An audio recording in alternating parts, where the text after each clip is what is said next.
Okay, so running on, I'm going to find a crime to prosecute them. That's totally fine. Did Alvin say that? I'm going to find a crime? Yeah, he said, what was the exact quote?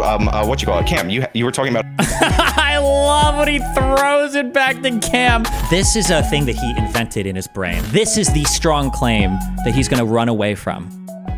Greetings and salutations, loyal viewers of this channel. My name is Sean, and today I will be unambiguously defending my own honor because post my appearance on the Hippy Dippy stream debate, whatever you want to call it, a bunch of different lies have been spread about me, specifically that I was going out of my way to intentionally and deliberately lie about District Attorney Alvin Bragg, and enough is enough. I have watched the tapes, I have gone over what was actually said, and I have found the quote that I was thinking of in my brain when I was talking about people targeting President Trump, and I will be presenting that to you as well as many more things throughout the course of this video. On top of that, as a little bit of a bonus, I will show you that by Destiny's own standard, one of the chief operators, one of the chief smear merchants against me, he in fact deliberately lied to me, again by his own standards. Now, we're going to get into this, but before we do, I want to thank everybody who supports this channel via actualjusticewarrior.com/join. Oh, give me the money.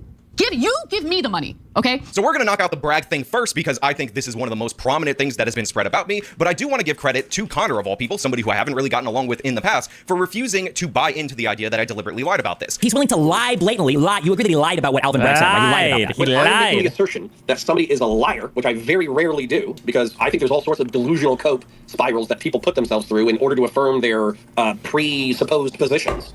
If I go through a lie, then what I have to have being is thanks for giving subs. I have to know that they know something and that they are knowingly choose to say something opposite of what they should in normal circumstance know. Whatever our differences were in the past, I definitely respect you doing so. And by the way, your faith has been rewarded because I have the quote, I have what was actually said during the debate, and I will demonstrate beyond any shadow of a doubt that I am being smeared in this regard. But let us go to the point brought up by Destiny in the conversation where he demands that I present a quote about Alvin Bragg. Let's go to that so you guys can see it. I think everybody running on, okay, so running on, I'm going to find a crime to prosecute them. That's totally fine. Did Alvin say that? I'm going to find a crime? Yeah, he said, what was the exact quote?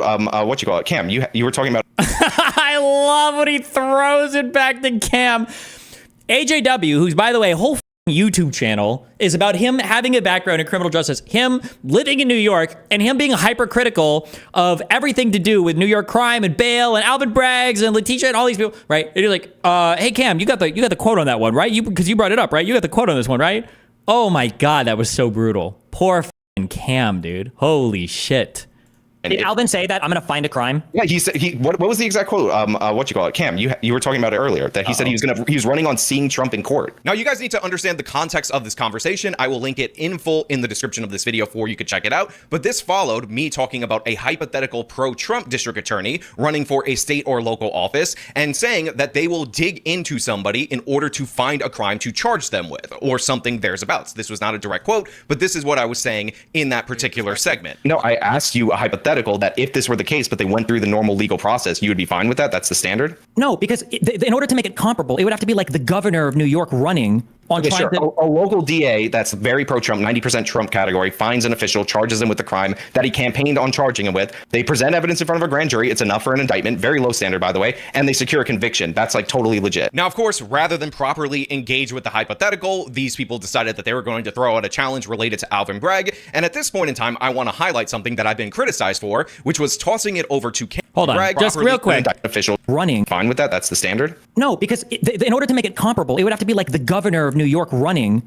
on trying to... A local DA that's very pro-Trump, 90% Trump category, finds an official, charges him with the crime that he campaigned on charging him with. So charging him with a crime that he campaigned on charging him with implies that he was trying to say earlier that somebody's running on just like finding any crime. I believe the exact term, I think he used this exact term.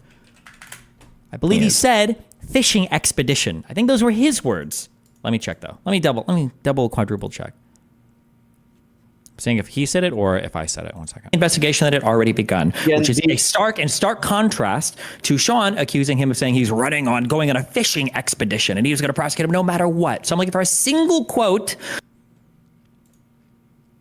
I feel like I'm almost positive that he said fishing expedition first, but I only see it brought up 2 times here. So maybe going on a fishing expedition and he was...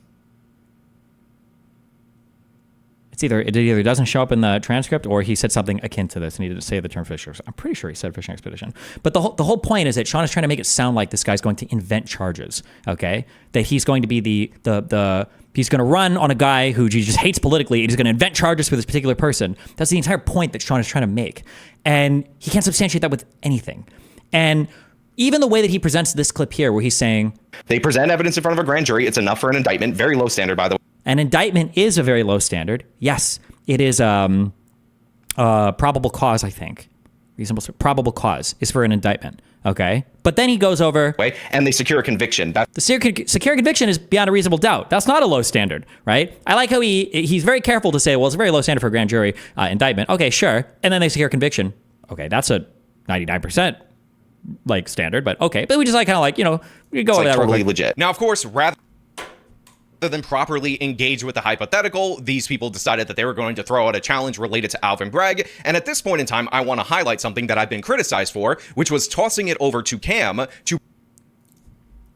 Let me see if I can find where he initially talks about Alvin Bragg's doing this. Your perspective. I wanted to ask the room, is that an example of an attack on democracy, the political persecution of an opponent, or is it a bunch of hogwash? I mean, it's an attack on... Let's start with Sean, because he's been bringing it up. It's an attack on the norms in our institutions. I mean, trying to remove Trump through the ballot, through the 14th Amendment. I mean, you could argue that that's an attack on our democracy, but our institutions held in those particular cases. We didn't even get through how stupid because he doesn't know anything about this 14th Amendment stuff, so we didn't even get to any of that. But I mean, if you look at these different court cases, now granted, I will point out that they're not even all remotely federal. One is even a... Do you think he's intentionally playing fast and loose with words like this, or is it just his bias shipping spamming? No. It's very intentional. You'll see. I think I've watched like 5 or 10 minutes of this. It's very intentional how sneaky he is when he inserts language into areas. He's not dumb. He knows exactly what he's doing. But we can listen to this. But I mean, if you look at these different court cases, now granted, I will point out that they're not even all remotely federal. One is even a local one, the Alvin Bragg case. I don't know why he says this word so much. I've never heard this before. Somebody referring to a state, like a state is just local. I don't know I don't know if that's a normal thing that some people do, but he talks about, he'll say federal charges versus local charges. They would be state charges, but I don't know if it matters that much, but okay. What you're seeing is weird new interpretations, first time ever used interpretations in order to target Trump. I mean, the Bragg case, where it's a money thing, falsifying business records, those were enhanced to felony charges based on the fact that he was trying to influence the outcome of an election. Now, that's fine that you could say that that's what you're trying to go for, but those falsifications occurred after the election. So it was even on its face, that's a very odd upgrade to felony charges, especially from a guy who ran on and downgrades more felony charges than anyone in the history of the Manhattan District Attorney's Office. You have the Georgia case, where they actually prosecuted, as a test case, widely reported, young thug under the RICO statute in order to have... I don't know anything about this young thug thing, but given that Sean has lied about basically everything he's brought up so far, he's probably misrepresenting it. Whether or not you want to talk about how the charges were upgraded, I don't actually think the charges were upgraded. Maybe they were, but the important thing was that the statute of limitations was able to extend. If you can show that the crime that he committed was in the commission of other crime, to say that well, it's weird this is happening. Okay, well, is it good or is it bad? Should that not be the case then? Should Trump be able to get away with this particular crime for free? Do we think that he didn't commit a crime? You should argue, if you want to argue in good faith, you should argue against the substance of what he's being charged with, not this idea that they used a way to extend the statute of limitations and in reality he should have been charged. Well, okay, well, do you think that it was an illegitimate means of doing so? Was it relatively novel? In this case, I think it kind of was, but it's a pretty novel situation. Have a case more similar than the Georgia teacher statute in order to prosecute Donald Trump. And it was described by the media as a test case. It's still ongoing. And again, that's very unusual to try a completely different defendant in a new way, just so you have precedent in order to try your political opponent, who, by the way, you ran on prosecuting. So yeah, these are problems, but do they necessarily rise to the point of overthrowing our democracy? No, I think that is a heavy burden. I think it can change the norms. And honestly, I know a lot of people on the left are worried that Trump might win again and he might follow suit with what the Democrats have demonstrated that they will do when they're in power. So I don't think it's a democracy in that same way. At the end of the day, you still have to identify a crime. You still have to file charges. You maybe convene a grand jury. And you have to convince a jury of your peers. And we're talking about the same DOJ that successfully prosecuted Bob Menendez. They just secured a guilty verdict in an election year. They're going after Texas Representative Cuellar. They successfully prosecuted Hunter Biden. So I'm sorry, I'm just not buying this. Good counter. Good concise counter by Hutch. 100%. Yes. Yeah, the whole allegation that the Justice Department's been weaponized under Biden is absolutely preposterous. They appointed a special counsel to investigate him. Robert Hur released an incredibly politically damaging report about the president.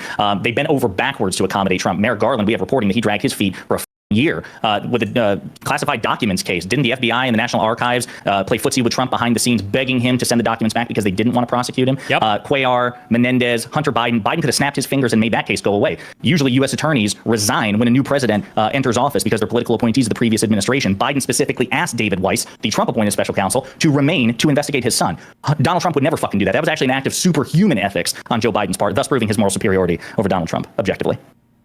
Cool. I'll answer the question too. Yeah, so I don't think it's a threat to democracy. I think it's a bad and corrupt thing to do, but I don't think it's a threat to democracy. AJ is so good at throwing it over to Cam when he has no response to anything that was said. So all these substantive responses given to AJ's point, he'll never bring up again, and he won't respond to it. And then Cam comes here, who is totally unequipped for this conversation. Democracy will not cease to exist if you vote for Alvin Bragg, who explicitly the inverse.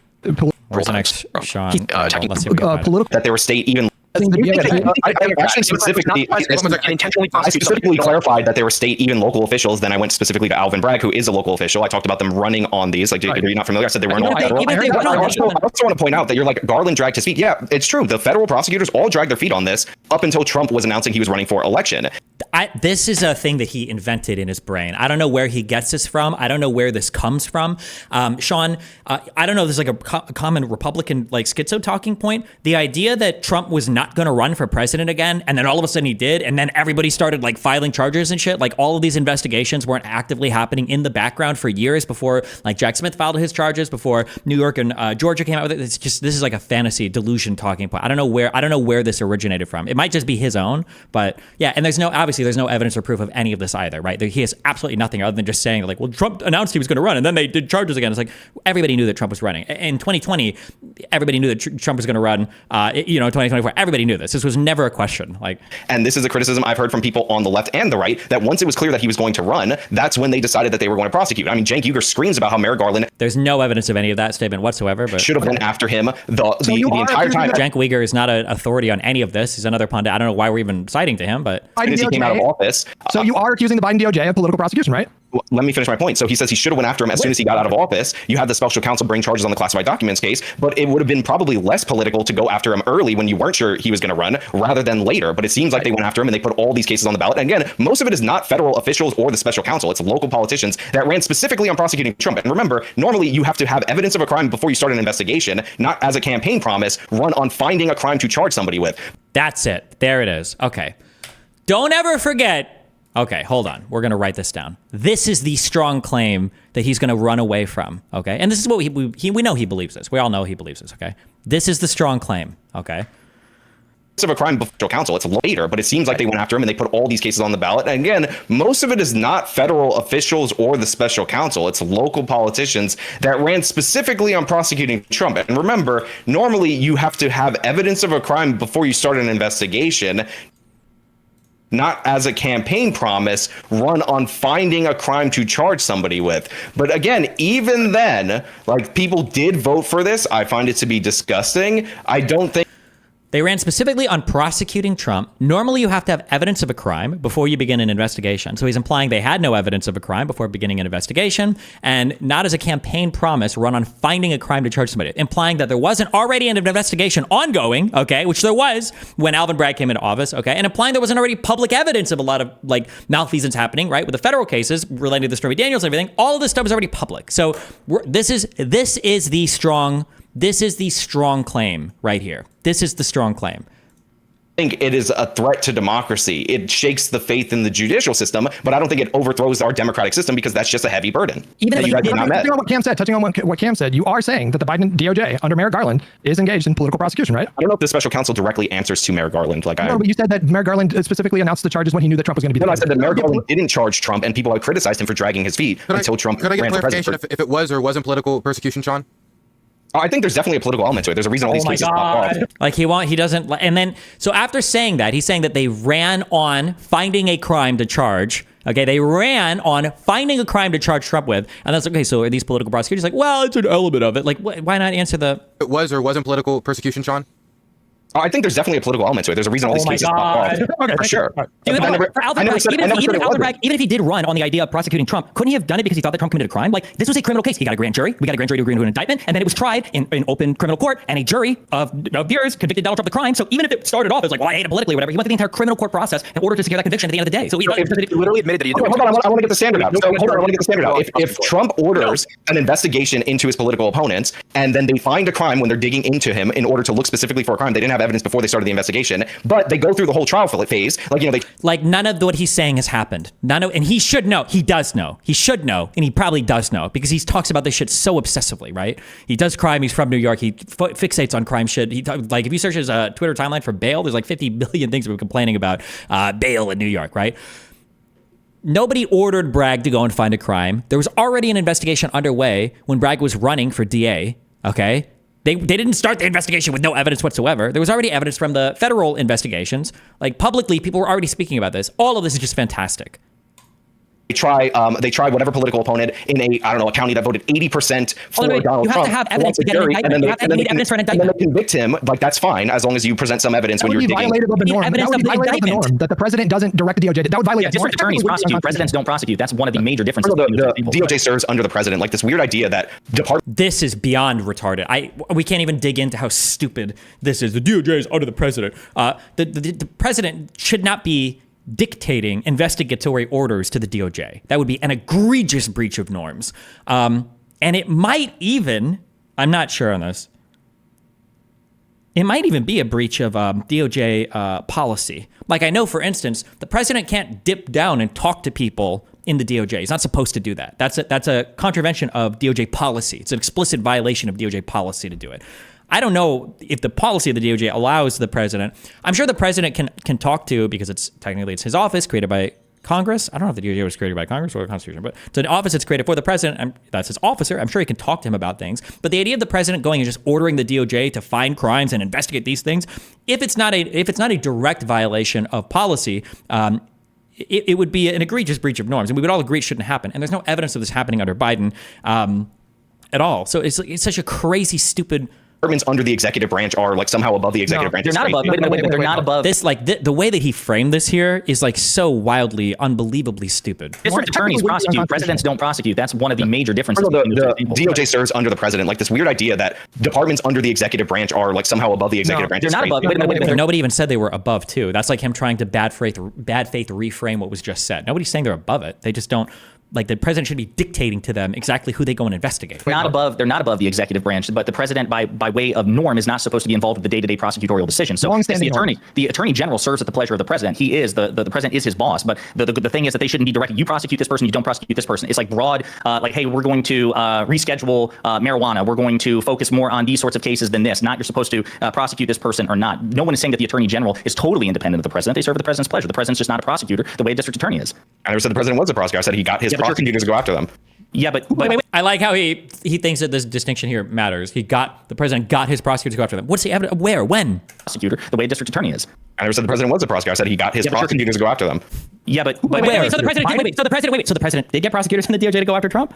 No, I asked you a hypothetical that if this were the case, but they went through the normal legal process, you would be fine with that? That's the standard? No, because in order to make it comparable, it would have to be like the governor of New York running on a local DA that's very pro-Trump, 90% Trump category, finds an official, charges him with a crime that he campaigned on charging him with. They present evidence in front of a grand jury. It's enough for an indictment, very low standard, by the way, and they secure a conviction. That's like totally legit. The evidence of the crime is already in the public if they think they've committed a crime. Hold on, especially as a New Yorker, you don't think people have ever run on cleaning up crime, on getting rid of like the mob or the mafia, or run as a DA on doing things to get rid of. You're not answering the question, which is a very direct question. Would that be okay? I can't hear both at the same time. Sean, you were saying something? Yeah, so you're not answering the question, which is a very direct question, and now you're pivoting to a DA running on being tough on crime and prosecuting criminals in general. Like, that's completely different. General thing. People want to go after particular criminals. If you think a guy's committed a crime and a DA runs on that, he's like, I think that this guy's a criminal. When I'm the DA, I'm going to go after this guy. The evidence of the crime was already out in the public space at that point. Michael Cohen had testified in front of Congress to these crimes. He had been criminally charged and convicted on these crimes. So it's not like there was some fishing expedition. There was already strong evidence of these. Oh, he might have been the first one to say fishing expedition, maybe.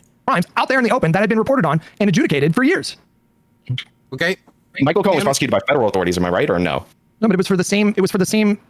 Like he was prosecuted federally, but the crimes were related. All right, but can I also get my question answered? So it would be fine. Okay. Yes. Okay. Fine if like a Can we Trump make this the last district question attorney so we did can that. get to some of these donations, guys? Because we If are a district attorney thought that somebody, if a district attorney thought somebody committed a crime and he runs on that, I'm going to hold him accountable for this crime that this person's committed. Yeah, and they go through the ordinary process and not breaking any rules or anything. Yeah, I think that's fine. I think everybody. So running on, I'm going to find a crime to prosecute them. That's totally. Notice how he keeps changing to try to get me to accept something. Like my response is pretty clear here. I think district attorney thought that somebody. Yes, if a district attorney thought somebody committed a crime and he runs on that, I'm going to hold him accountable for this crime that this person. If he has a crime in mind, he thinks a person is committed, and he says, I'm going to hold him accountable for this particular thing. Is committed. Yeah, and they go through the ordinary process and not breaking any rules or anything. Yeah, I think that's fine. As long as they go through, they do their grand jury, they've got evidence they're doing their subpoenas and everything correctly. They think he's committed a crime. This is what you want a DA to do. Yes, this is what DA should be doing. Yes, this is their job. I think everybody. But then he changes it to running on. Okay, so running on, I'm going to find a crime to prosecute them. That's totally fine. Running on, I'm going to find a crime implies that there's nothing there. What do you mean? Alvin say that I'm going to find a crime. Yeah, he said. What was the exact quote? What you call it, Cam? You were talking about it. Then he tossed it over to Cam. Who has no idea what's going on here. Oh shit. Earlier that he said he was running on seeing Trump in court. Oh yeah. He like specifically said that he was the person that had the most experience on the ballot with dealing with Trump in court. Okay, what did he say? He was going to find a crime?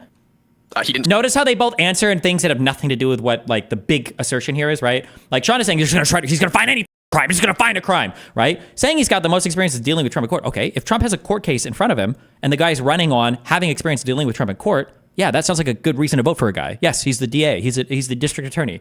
He's like the lead, the representative of the state prosecution here. Of course, that would be a good reason to vote for him. What the fuck? Specify what crime he was going to prosecute him on when he was asked. So he didn't say this then. No, You answer, completely yeah. made that up. So you completely fabricated that, to be clear, right? Hold on, Sean. You totally just made that the fuck up, right? That he was going to find a crime, right? I didn't say he said as an exact quote he's going to find a crime, but he ran on finding a crime to prosecute on. You know, he did that. He didn't say it exactly, though. Running on finding a crime.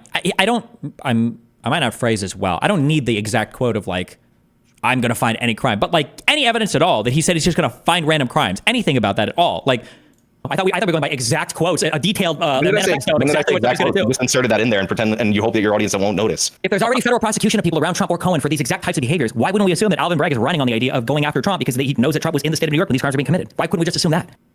I'm looking for the quote that he. There's no. Sean is super slimy. I should have made him answer. He doesn't answer anything. Can you answer that? Like, why can't we just assume that Trump is already in hot water for crimes that he committed while he was already living in New York? Why wouldn't the DA running for New York, who's talking about going after Trump for crimes while Trump is in New York, he's just talking about the crimes that Trump has already been investigated for, that he's already committed in New York? Wouldn't that be like the way more logical, reasonable assumption? Like, wouldn't we just assume that? Like, unless we have very strong evidence to the contrary. For his campaign. You also checked the timeline. In all seriousness, I thought that Trump was already under some sort of preliminary investigation by Bragg's predecessor, wasn't he? That's the other thing, too. I can't remember, but you may want to double check that, too.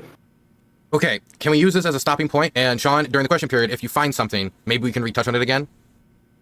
Okay, fantastic. Also, quick thing for how you know this is bullshit. If there were strong quotes about this or strong evidence of this being the case, it would be immediately findable. This would be a pretty sensational thing. If a DA was saying, like, I don't care what this guy's done, I'm going to fucking get this guy. I'm going to get this guy on anything. I don't care. We're going after him, right? If it was as vague and bullshitty as he's saying it is, it's probably pretty easy to find this. Thank you guys for being here for this. We're going to go through some questions because a lot of people have questions. We got a lot of people watching. Happy to see it. Let me read through these quickly, okay? Okay. To bring up the exact quote, while I decided that I was going to go out on my own and look for this quote myself. I think everybody running on, I'm going to find a crime to prosecute them. That's totally fine. Did Alvin say that I'm going to find a crime? Yeah, he said what was the exact quote? What you call it, Cam? You were talking about it earlier that he said he was running on seeing Trump in court.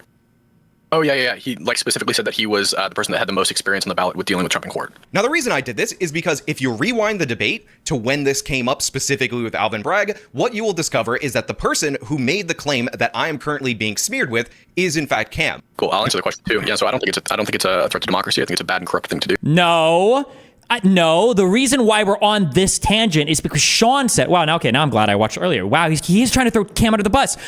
Sean made this claim. They ran wait, this was Sean, right? This wasn't Cam, was it? Or did I write down what Cam said? They ran specifically on prosecuting Trump. Normally, you have to find evidence of a crime before you begin an investigation, not as a campaign promise. Run on finding a crime to charge somebody with. Hold on, let me just double, quadruple check. It was Sean that said this, right?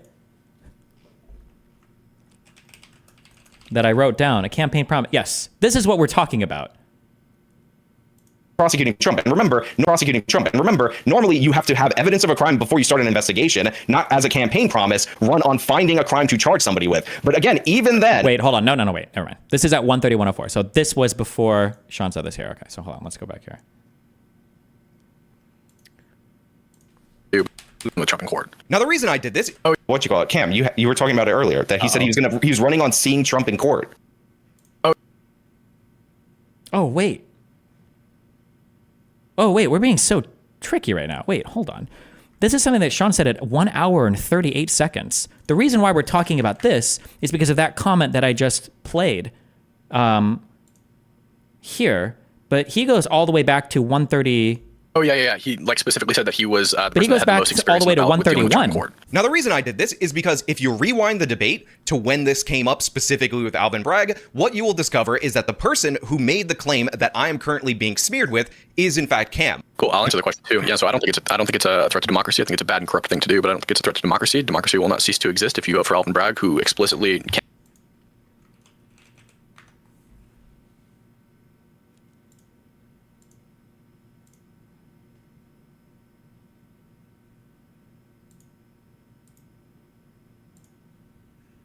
Crimes or supposed crimes, depending on your perspective. I wanted to ask the room, is that an example of an attack on democracy, the political persecution of an opponent, or is it a bunch of hogwash?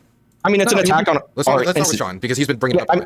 It's an attack on the norms in our institutions. I mean, trying to remove Trump through the ballot, through the 14th Amendment. I mean, you could argue that that's an attack on our democracy, but our institutions held in those particular cases. But I mean, if you look at these different court cases, now granted, I will point out that they're not even all remotely federal. One is even a local one, the Alvin Bragg case. What you're seeing is weird new interpretations. So he brings up the Alvin Bragg case at 1 hour and 28 minutes.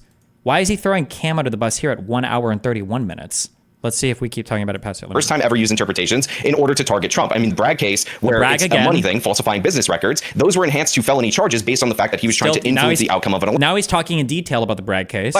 Now, that's fine that you could say that that's what you're trying to go for, but those falsifications occurred after the election. So it was even on its face, that's a very odd upgrade to felony charges, especially from a guy who ran on and downgrades more felony charges than... Now he's saying that Bragg ran on, downgrading felony charges or whatever because he likes to be nice to criminals, probably what he's saying. I don't even know if any of this is true. Anyone in the history of the Manhattan District Attorney's Office. You have the Georgia case where they actually prosecuted as a... Then he switched. Okay, so there's a full 2.5, 3 minutes before, Sean is the first one to bring up Bragg. Unless Cam brought it up earlier, but if he did bring it up earlier, then AJW has made a mistake. Sean's made a mistake in only citing to 131:04. Test case widely reported, young thug under the RICO statute in order to have a case more similar than the Georgia teacher statute in order to prosecute Donald Trump. And it was described by the media as a test case. It's still ongoing. And again, Hi, what's up? Keep listening to the 129. He makes a specific claim in the 129 minute range. Okay. Gotcha. Still listening. Yep. It's very unusual to try a completely different defendant in a new way. He's got this weird thing about the RICO thing. Precedent in order to try your political opponent, who, by the way, you ran on prosecuting. So yeah, these are problems, but do they necessarily... And then I think he does this, you ran on prosecuting a political opponent. That sounds like he's making that claim, I think, about Bragg. And again, that's very unusual. Or that might have been about the Georgia...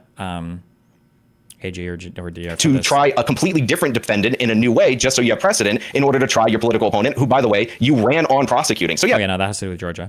These are problems, but do they necessarily rise to the point of overthrowing our democracy? No, I think that is a heavy burden. I think it can change the norms. And honestly, I know a lot of people on the left are worried that Trump might win again, and he might follow suit with what the Democrats have demonstrated that they will do when they're in power. So but I don't think it's a threat to democracy in that same way.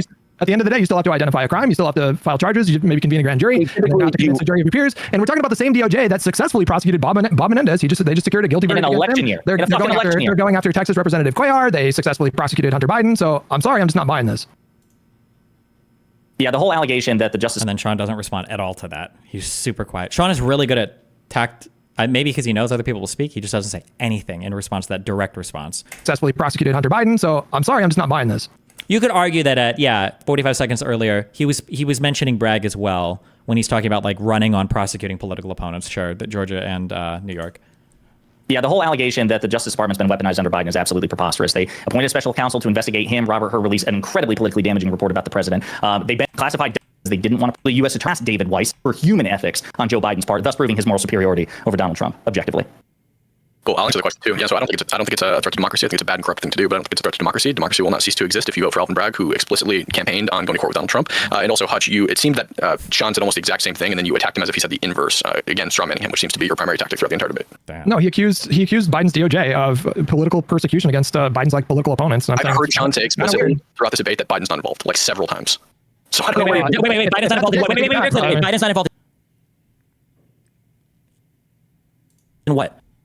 Like prosecuting Trump. He's not. Biden is not involved in prosecuting Trump. Yeah, exactly. That's the point we're making. Like, I think Sean and I both have conceded that Biden's not involved, but it seems that Hutch keeps attacking Sean for the exact inverse of everything he says. Biden being involved, nobody said that Biden was involved. Because he used language talking about political persecution using the I actually specifically clarified that they were state, even local officials. Then I went specifically to Alvin Bragg, who is a local official. I talked about them running on these. Like, are you not familiar? I said they weren't all federal. So even Sean is saying that he's clarifying that he said this before Cam spoke. Why is Sean trying to make it sound like Cam is the first person that brought this up? Let me listen to this one more time. What the fuck? What? He was running on seeing Trump in court. Oh, yeah. He specifically said that he was the person that had the most experience on the ballot with dealing with Trump in court. Now, the reason I did this is because if you rewind the debate to when this came up specifically with Alvin Bragg, what you will discover is that the person who made the claim that I am currently being smeared with is in fact Cam. Cool, I'll answer the question. Bro, you brought this shit up unprompted like 2 minutes earlier. Damn, that's savage. Poor Cam. He's already brought into this debate like at the last minute because he didn't even, he wasn't supposed to be the one originally here. Lauren was supposed to be here doing a 2v2 initially. So he's dragged it at the last minute. And now Sean is going to throw him, who's supposed to be, by the way, the criminal justice guy who's supposed to know all this shit. Now he's throwing him under the bus for something that Sean brought up before he did. Yeah, so I don't think it's a threat to democracy. I think it's a bad and corrupt thing to do, but I don't think it's a threat to democracy. Democracy will not cease to exist if you vote for Alvin Bragg, who explicitly campaigned on going to court with Donald Trump. And also, Hutch, it seemed that Sean said almost the exact same thing, and then you attacked him as if he said the inverse.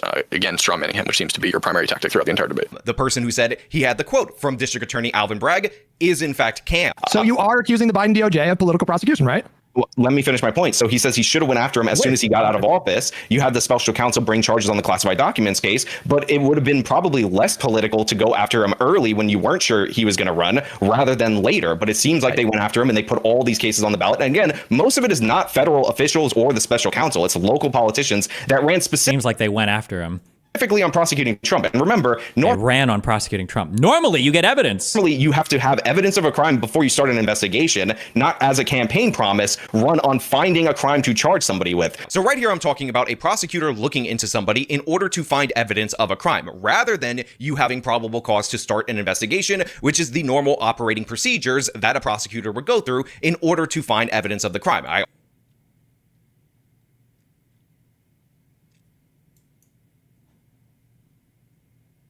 Don't you need probable cause for an indictment? You don't need probable cause for a, what is the standard for a subpoena? Is it just a reasonable suspicion? How are you supposed to ever find probable cause if you don't start digging first? I'm trying to think of, I don't know what the standard is for a subpoena, but I think probable cause is enough for an arrest and for criminal charges. You wouldn't start with probable cause. I believe you start with reasonable suspicion. If you had to start with probable cause, you would never need to investigate. You would just arrest somebody immediately because that's enough for an indictment. I think, but maybe for a subpoena, I don't know why I'm giving him any charitability. I should just say this with absolute confidence and then ban anybody that says I'm wrong. I also end this hypothetical. I'm talking about somebody announcing their intentions. This is something that I mentioned. And by the way, this is clearly and obviously understood. Real quick. Yeah, go.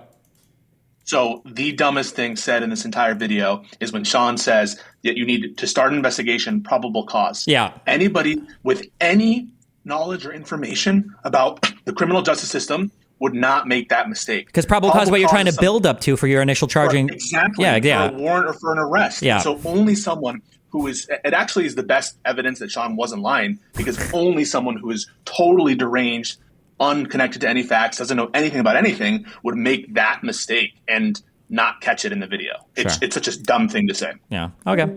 Yeah.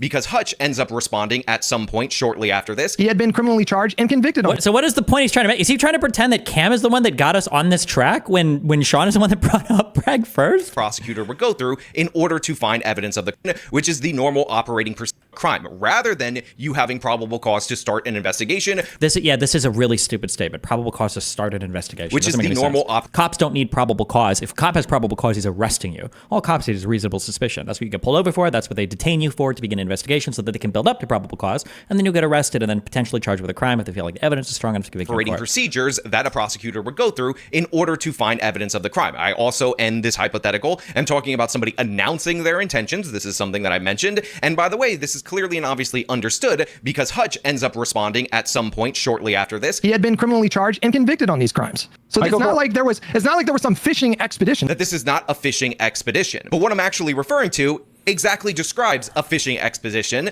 Let me play you the clip. I will be shining a bright light into every dark corner of his real estate dealings. And every dealing, demanding truthfulness at every turn. So right there. Okay, so I'm just gonna try to use my brain here, okay? Let's see if we can figure this out, okay? Flip. I will be shining a bright light. This is Letitia hold on, New York. I think it's the New York AG. Letitia James. Yes, I was going to say Letitia Jones. This is the AG. So he apparently a lot of the negative things he was ascribing to Bragg, he's going to say, well, actually, it was Letitia James to that. However, she's saying, what is she saying here? I'm going to be shining a bright light into all of Donald Trump's real estate dealings. Is this out of nowhere, or? And I don't know because I haven't looked at this. We can go Google right now, though. I'm seeing here soon, day 2 of Trump's $250 million civil fraud trial set to begin. Is what she's saying, does it have anything to do with the already ongoing fraud trial? Or is this an older clip that's being played over... Oh, no, wait. This is 2018, to be fair. This is an older clip, I think, that's being played. Okay. Into every dark corner of his real estate dealings. And every dealing, demanding truthfulness at every turn. So right there, and it's dated November 7th of 2018, prior to Letitia James taking office as the Attorney General, she is pledging to a crowd that she will shine a bright light, not just into Trump's real estate dealings, which you might be able to argue in some way, shape, or form. There was a case in the news that she might be referring to, but all of his dealings, and she says she's going to demand truthfulness at every turn. Even if we took her at her worst there and assumed there was nothing public about any shady thing happening ever, even if we took her at her worst there, there's still technically nothing wrong with what she's saying. If for some reason she believes that somebody has committed some kind of crime or somebody has done something bad, shining a light, what are we saying? Is she going to start arresting people without warrant? Is she going to start subpoenaing without approval? Is she going to start what is the wrong thing here that's even happening? Is he saying that just saying that I want to shine a light on Trump? Now, if it's only politically motivated or something, sure. If it's only politically motivated, I agree. That would be problematic for sure. I wonder if we can find the entire speech here.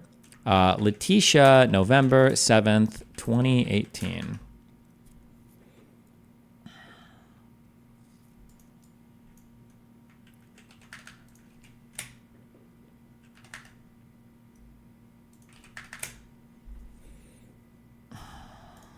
Nice, good one. I have no fucking idea. Spectrum News, New York 1, November 7, 2018. Fuck. Does anybody have this full, does anybody have the full speech here of what she's talking about? Oh, wait. He links it. Nice. Sometimes Jonah wrestles with falling asleep. So he takes ZzzQuil, the world's #1 sleep aid brand, and wakes up feeling like himself. Get the rest to be your best with non-habit-forming ZzzQuil. Better days start with ZzzQuil nights. I do want to play some of the criticism from Trump himself, particularly on comments made by the New York Attorney General Letitia James while she was running. Here are a few things she said then in 2018 about Trump. I will never be afraid to challenge this illegitimate president.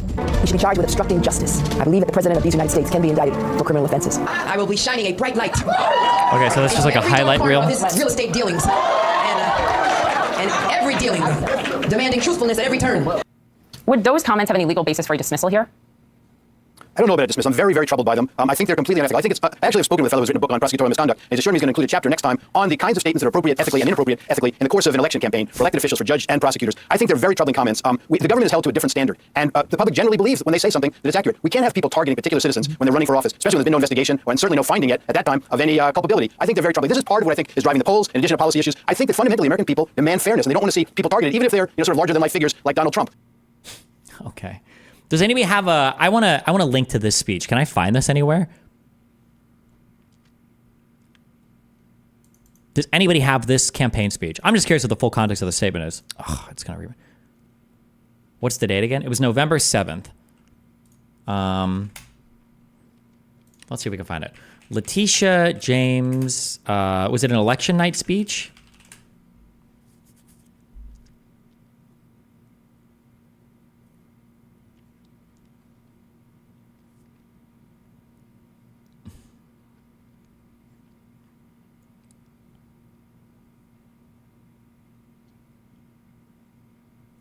There is a full video of this somewhere. I know there's a full video of this somewhere. Let's see. Before 2019, after 2017.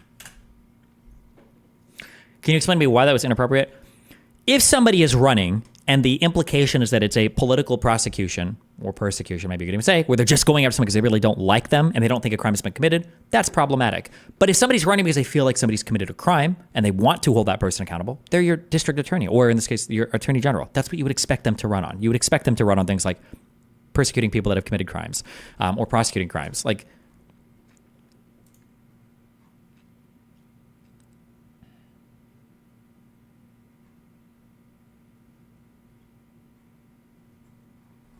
the top one? Was this the... The crowd was fired up. Hold on. I felt like the room was darker in this. No, yeah, this isn't the same thing.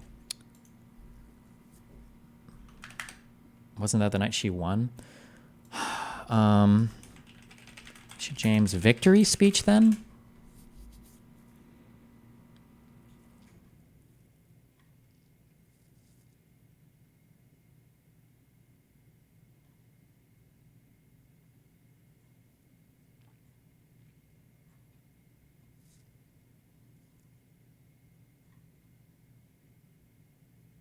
This is somewhere. This video is somewhere on the internet. I know this video is somewhere on the internet.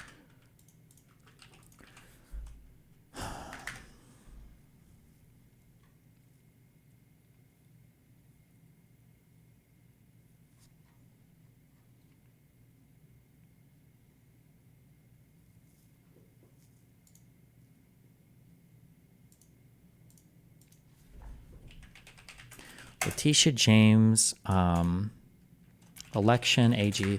Was that the Victory Day speech? Yeah, also that's true too. Because if she said this after she'd been elected or as she's elected, that's also, she's not technically running on that to say that the night of. Now you could say that she said it earlier, but then you would have to show a video of it earlier as well. The general election was held on November 6th, 2018. Oh, in that case, sorry, hold on, because I don't want to spend a lot of time on this. So I'm not going to do Sean's homework for him. In that case, this quote is entirely and completely defeated by the date itself. And so this is not the example that he can show to demonstrate anything. He's defeated his own example with the date. Expedition. But what I'm actually referring to exactly describes a fishing expedition. Let me play you the clip. I will be shining a bright light. Because to say that she's running on this is she's already elected. It's 2018, November 7th. The election's closed on November 6th, right? Or the general election was held on November 6th. So it was the day before. So he would need an earlier clip to even show his he would need an earlier clip to even show what he's trying to demonstrate here. Into every dark corner of his real estate dealings. And every dealing, demanding truthfulness at every turn. She's also not Alvin Bragg. True as well. So right there, and it's dated November 7th of 2018, prior to Letitia James taking office as the Attorney General, she is pledging to a crowd that she will shine a bright... Oh. Do you see what he did there? This is why I don't think he's dumb. This is why I think it's intentional. He's so sneaky. He doesn't say while she's... Hold on. Let me hear the before and after of this. 1 second. expedition. That this is not a fishing expedition. But what I'm actually referring to exactly describes a fishing expedition. Let me play you a fast in federal. The Biden DOJ of political prosecution, right? Well, let me finish my point. So he says he should have went after him as soon as he got out of office. You had the special counsel bring charges on the classified documents case, but it would have been probably less political to go after him early when you weren't sure he was going to run rather than later. But it seems like they went after him and they put all these cases on the ballot. And again, most of it is not federal officials or the special counsel. It's local politicians that ran specifically on prosecuting Trump. And remember, normally you have to have evidence of a crime before you start an investigation, not as a campaign promise run on finding a crime to charge somebody with. Not as a campaign promise run on finding a crime to charge somebody with. So it's a campaign promise. You're campaigning, you're not elected yet, and you're running on finding a crime to charge somebody with. So right here, I'm talking about a prosecutor looking into somebody in order to find evidence of Here, you're talking about a prosecutor looking into someone in order to find evidence, but you're running on it as part of your campaign. a crime, right? rather than you having probable cause to start an investigation, which is the normal operating procedures that a prosecutor would go through in order to find evidence of the crime. I also end this hypothetical and talking about somebody announcing their intentions. This is something that I mentioned. And by the way, this is clearly and obviously understood because Hutch ends up responding at some point shortly after this. He had been criminally charged and convicted on these crimes. Hold on. So it's not like there was some fishing expedition. That this is not a fishing expedition. But what I'm actually referring to exactly describes a fishing expedition. Let me play you the clip. Then he plays a clip of her speaking after she's won her election. So now we're not technically talking about campaigning on or promising in order to get elected. This is after she's won her election. But hold on, listen. This is so good. Wait. I will be shining a bright light into every dark corner of his real estate dealings. And, listen, hold on. Every dealing, demanding truthfulness at every turn. So right there, now he doesn't say before she's elected. He doesn't say while she's campaigning. And he doesn't say before she wins the office. He says... And it's dated November 7th of 2018, prior to Letitia James taking office as the Attorney General. Taking office. Does he say that because he knows she's already been elected and won her campaign? That was a very particular word that he used there. He acknowledged the date, so he knows she's won the election, so he knows that this example doesn't apply to what he was just saying. Not to mention the fact that it is a different person. It's not Alvin Bragg, it's Letitia James. But this is the... I know that Sean has done this for a long time. You guys simped for him so hard. I don't know why. He's done this to me in like multiple debates where he's so slimy. He's one of these slimiest people I've ever debated before. He tried to do it in person even when we were at the Modern Day Debate in-person debate. He is so sneaky and slimy though. She is pledging to a crowd that she will shine a bright light, not just into Trump's real estate dealings, which you might be able to argue in some way, shape, or form. There was a case in the news that she might be referring to, but all of his dealings, and she says she's going to demand truthfulness at every turn. This is a fishing expedition. When you are telling people you're going to look into somebody in order to find evidence of a crime, and again, she was the public advocate for New York City before this. She was not an assistant attorney general or anything like that. She is promising to go on a fishing expedition. This is exactly what I was referring to in this particular moment right here. And again, now he's like, well, this is what I was referring to the whole time. You were talking about running for office, explicitly saying you were going to go on a fishing expedition, not those exact words, but you were going to go and try to find any crime. This is actually, she's already been elected. She's already been elected. Got conflated with Bragg. Maybe worst case scenario, you say I misattributed this to Alvin Bragg, but and again, it got conflated with Bragg. Maybe worst case scenario, you say I misattributed this to Alvin Bragg, but in no way, shape, or that's the worst case scenario. No, that's your best case scenario. Wait, what? That's the best case scenario is I just misattributed to it. That's the charitable interpretation. The worst case scenario is assuming you're intentionally lying about all of this and conflating all these people because it doesn't matter to you because you're just trying to sell whatever lie you think you can get away with because nobody actually knows, the exact names and dates and statements made by these people. To go on a fishing expedition. This is exactly what I was referring to in this particular moment right here. And again, it got conflated with Bragg. Maybe worst case scenario, you say I misattributed this to Alvin Bragg, but in no way, shape, or form did I go out of my way to make something up out of thin air in order to tie down Alvin Bragg and besmirch his good name, which, to be clear, he does not have a good name. In fact, the person who attributed this to Alvin Bragg was Cam, not me, and he was referring to a different quote. Bro, you brought up Bragg first. Why is Cam getting thrown under the bus so much here? And you have to remember, this election was actually occurring in 2020 because Bragg was sworn in 2021, where he was arguing on the campaign that he would be the best person to take up an already existing case against Trump. And he was citing his other lawsuits against Trump as qualification. Now he's acting like he knew Bragg already had the existing law. He learned this at the end of our debate. He learned that he didn't know this, that there were already existing lawsuits. He learned this in the end of our debate after he tried to smear Bragg for 30 minutes. Which is still questionable behavior, but it is nowhere near at the level of what I was talking about against Trump as qualifications, which is still questionable behavior. Why would it be questionable behavior? If your state is engaged in a lawsuit against an incredibly wealthy person, like, I remember when I lived in Omaha, people ran on this. Yeah, if the state or the city is engaged in really costly litigation against like a big corporation or against a really wealthy person or against a certain official, people run on this. Yeah, I've taken the bankers to task before. You know, I've challenged Wall Street and I've won. I was the person that sued this person. They're your district attorney. Or they're your prosecutor, or they're your general attorney. What the fuck else would they run on if not their fucking record? Yeah, no shit. Obviously, they're gonna run on their fucking record. What is improper here? Like, but it is nowhere near at the level of what I was talking about in the hypothetical, which again was attributed to Letitia James. So for Steven, who's been calling me a liar, who's like, oh, well, he made up this specific and all that, I want to know how you're going to justify that claim right now. Because you're the one that brought this up. It wasn't Cam. We have something a whole minute earlier of you bringing this up before Cam even opened his mouth to, because you threw the defense over to him here because you realized you had no idea what the fuck you were talking about. What is the plan here for Sean? Is it just that nobody would rewind the video and watch? Well, I guess people don't, huh? Damn. Election year. They're going after precedent in order to try your political opponent, who, by the way, you ran on prosecuting. You ran on prosecuting. That was your claim. That was your specific claim. You even said it about Georgia as well. And then you throw Cam under the bus because 2 minutes later. Wait, was Cam only... Hold on, let me just double check. Was Cam only saying this because Sean threw it to him? Hold on. When a new president, special counsel, thus democracy, I think it's superiority over... It might not. It might have just been a separate question towards Cam. Donald Trump, objectively. Cool. I'll answer the question too. Yeah, so I don't think it's a threat to democracy. Okay, so Cam did take the question here. But yeah, but the reason why we're talking about this is because Sean is the one that brought it up. Jesus. Because I was obviously referring to something very specific and very real. It happened to be a different New York prosecutor. Now, maybe you could call this me misattributing something that Letitia James said to District Attorney Alvin Bragg. But again, the person who brought up a specific quote in this conversation about going after Trump was Cam, not me. Correct. In the other quote. Wait. Specific quote in this conversation about going after Trump was Cam, not me. No, we literally listened to it 2 minutes earlier. You cite Georgia. You say that they invented a whole case basically to trial run before they went after Trump with the racketeering stuff. And then you say that it happened in New York too, that people were just running on charging him. Well, I think that is a heavy burden. I think it can change the norms. And honestly, I know a lot of people in the in power. So but I don't think it's a threat to democracy in that same way. Hold on. Executed as a more felony charges.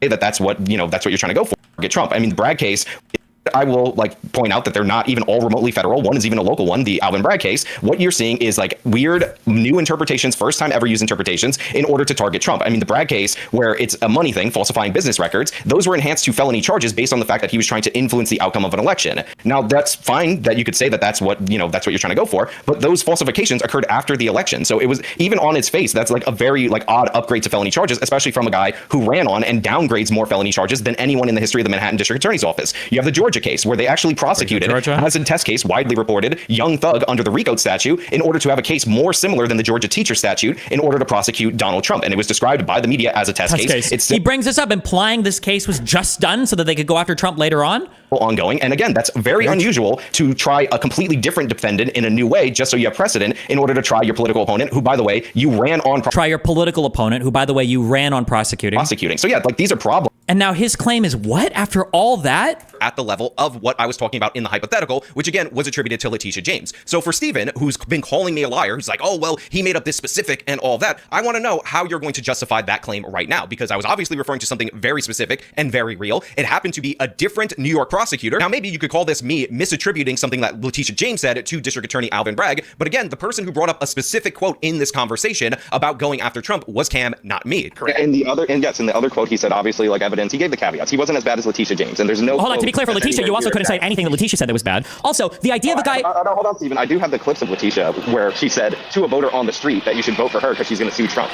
Now, by the way, this isn't the only time Letitia James did this. When she was approached by somebody asking her about the value of voting, she ended up responding to this person in this way. And what would you say to people who say, oh, I'm not going to bother to register to vote because my voice doesn't make a difference, or I'm just one person? I say one name, Donald Trump. That should motivate you. Get off your ass and vote. Will you sue him for us? Oh, we're going to definitely sue him. We're going to be a real pain in the ass. He's going to know my name personally. I love it. He probably does already. Again, What is the date for this? What is she referring to? There could have already been, also suing Trump. Yeah, suing Trump implies civil litigation, not criminal litigation as well, which is a separate thing too. But also, what is the... Wait, here's the fact check on this quote. What is the date here?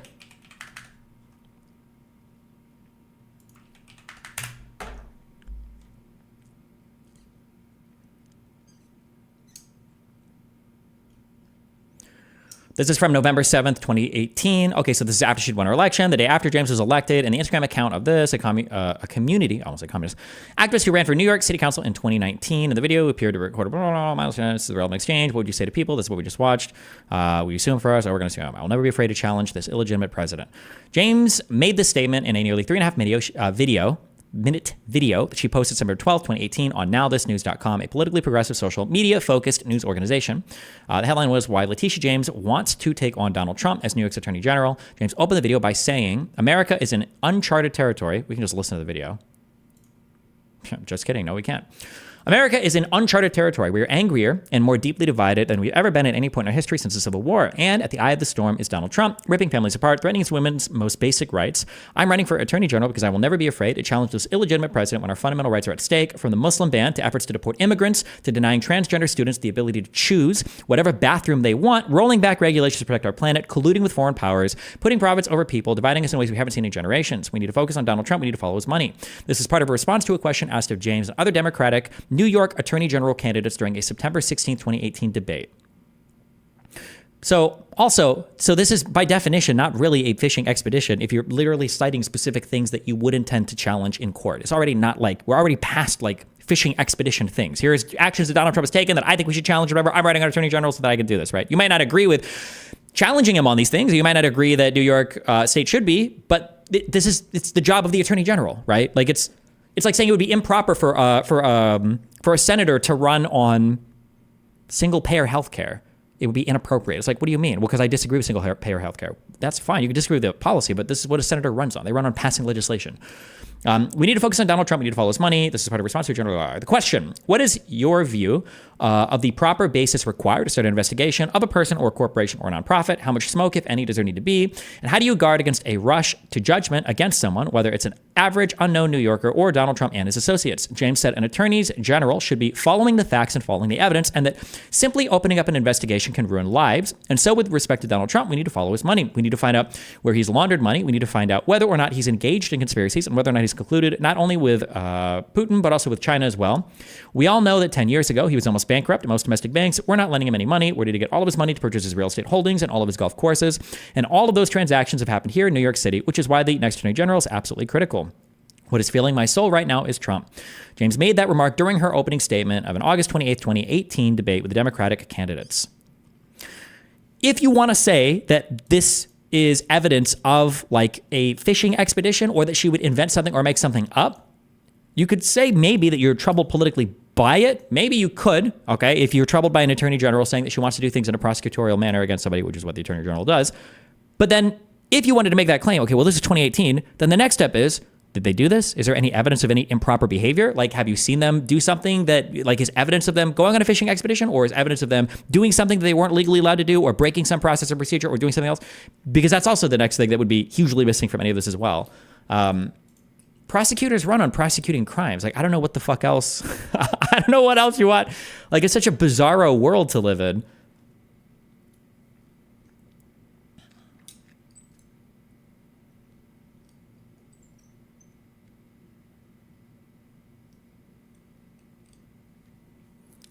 Trump said, I did nothing wrong, and he called James' investigation a vindictive and self-serving fishing expedition.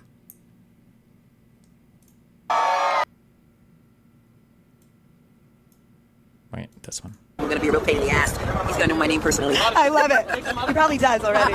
Again, there's Letitia James saying vote for her because Donald Trump. And when asked if she will sue Donald Trump, she's not saying we'll use all the afforded legal avenues in order to challenge anything that he's doing that's breaking the law. She says, yes, I'm going to sue him. Campaign promise directly to this individual right here. There's no. Hold on, to be clear.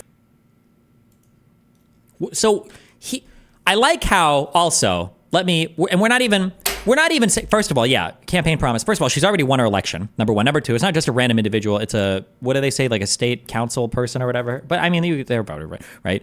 So when she's already won her election, so to call it a campaign promise is not right. Okay. I don't like to do the comparisons. I do like to do the comparisons. I actually love to do the comparisons. The law, she says, yes, I'm going to sue him. Campaign promise directly to this individual right here. There's no. Hold on, to be clear, for Letitia, you also couldn't say anything that Letitia said that was bad. It's really critically important that everyone understand, as was mentioned by Mr. Bahara, that filing a lawsuit, simply opening up an investigation, can ruin lives. And so with respect to Donald Trump, we need to follow his money. We need to find out where he's laundered money.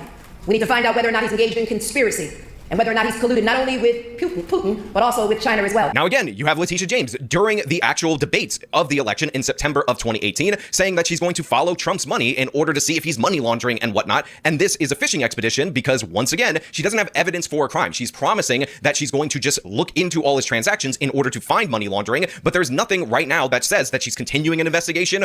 If it's shit, I was just going to do the double standard thing. I like how these guys, because Sean will defend, okay, to the death, okay, the idea that you can't read Trump's mind. We can't know if Trump thought there was whatever, but you can't read his mind. You have no idea. You can't read his mind. You can't read his fucking mind. But her saying that as a prosecutor, by the way, as an attorney general, by the way, we're going to follow the money. We're going to see if anything improper is going to. You're reading her mind to say that she's going to engage in extra legal, like unfair, illegal practices to try to do stuff that she's not legally within her entitlement, within her right, within the purview of her job to do. Where the fuck do you get that from, right? Somebody says, we're going to follow the money. We're going to figure out if anything wrong is going on here, right? Well, she's going to obviously break the law. She's obviously going to do things that are illegal. She's obviously going to do things that she's not supposed to. Like, how do you know that? What's your evidence for that? Is her saying we're going to follow the money and see if somebody's colluding or doing something improper or illegal? Again, it's an attorney general. This is what they do. I mean, like, investigating crimes and looking into crimes is literally what they're supposed to do. His transactions in order to find money laundering, but there's nothing right now that says that she's continuing an investigation or anything that they said as defenses of Alvin Bragg, because she's just promising a fishing expedition. Look, I take accusations of me deliberately lying to people out there in the audience, to my audience, very seriously. Long-term viewers of this channel know that I will go out of my way to correct mistakes, errors that I've made on this channel with whole separate videos included in the beginning of next videos, and do anything and everything to remind you of when I am in fact wrong. In fact, even in this stream, because I believed that Cam had the goods, when I couldn't find this Alvin Bragg quote, I said, you know what? I could be mistaken. I could be wrong. But Stephen, of course, had to rage out like an absolute lunatic and say that I'm lying and then continue the lie past that point. And that's when I have to address it for this. Now, as far as the specific quote that Destiny is asking for, it does not exist. He gave caveats. He's smarter than he's smarter than I gave him credit for in my paraphrase. So if you want to take that, that's fine. So to be 100% clear, there is no way, shape, or form that you could say me referencing Letitia James without remembering that I'm. Just to be clear, I don't know how much he's trying to gaslight the audience here. When Sean says he's giving caveats, he's smarter than I thought, the implication here is that Bragg is fully going to go and do illegal shit. The implication is that Bragg is going to fully go and do stuff that he's not supposed to, but he's smart enough. He's smart and clever and crafty, and he gives you these he hedges very intelligently first before he goes and does illegal shit. But when Donald Trump says, fight like hell or you're going to lose your country, well, we can't possibly know what he means by that. We can't possibly, when Donald Trump says things like, and I know you'll be marching down there peacefully, that's not him hedging. That's not him like trying to cover his ass. That's genuinely what he believes fully with his heart, even though we can look at what happened afterwards and how he responded afterwards. And every single thing sells the idea that he wanted violence. But for Alvin Bragg, who did the exact opposite every single time, we have the exact opposite conclusion where, well, even if he said he was going to follow law, he's obviously not going to because reasons. What's up? What do you want? Yeah, notice real quick there the sneakiness as well, where he says, I thought that Cam had the goods. So which is it, Sean? Did you make that mistake because you thought Cam had the goods and you were relying on Cam? Or were you relying on your own broken memory of Letitia James? Even that is inconsistent. He's unwilling to say that it was definitely me misremembering these quotes as opposed to me relying on Cam's memory and knowing that Cam had the goods. So even there, you can see slippiness, sneakiness. Yeah. He's not committing to a story. Like, I'm only defending Bragg here because Cam brought it up first, but Cam happened to actually bring up the correct thing that I knew, but it was actually about somebody else and not Alvin Bragg. Like, even though he was actually the one that brought up Bragg. Yeah, it's ridiculous. Yeah. So if he was relying on Cam's having the goods, then why would he be saying that he misattributed the quotes? You should just say one or the other. Yeah. Oh, yes, I was relying on my own memory. I was relying on Cam. No. That's when I have to address it for this. Now, as far as the specific quote that Destiny is asking for, it does not exist. He gave caveats. He's smarter than he's smarter than I gave him credit for in my paraphrase.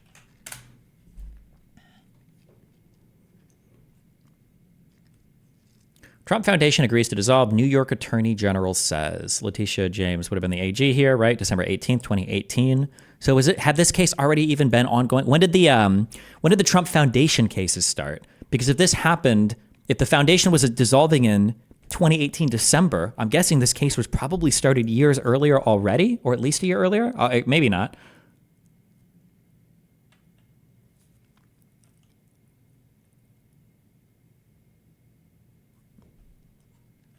When did the Trump Foundation case start?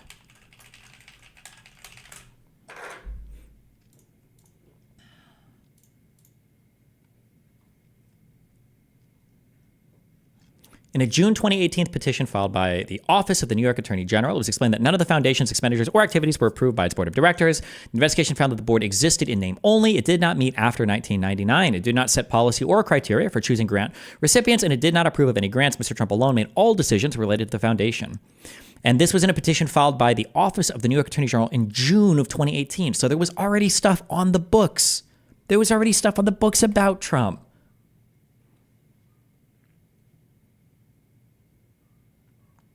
Testified in an October 2017 deposition that he witnessed Donald Trump's campaign staff coordinate with Trump to use the Iowa fundraiser to benefit the campaign. In 2018, New York State Attorney General Barbara Underwood alleged that in a larger suit against the foundation that Trump, in using the foundation to promote his campaign during and after the Iowa fundraiser, had violated charities law. Like, this is all prior to Letitia James even being the Attorney General. Like,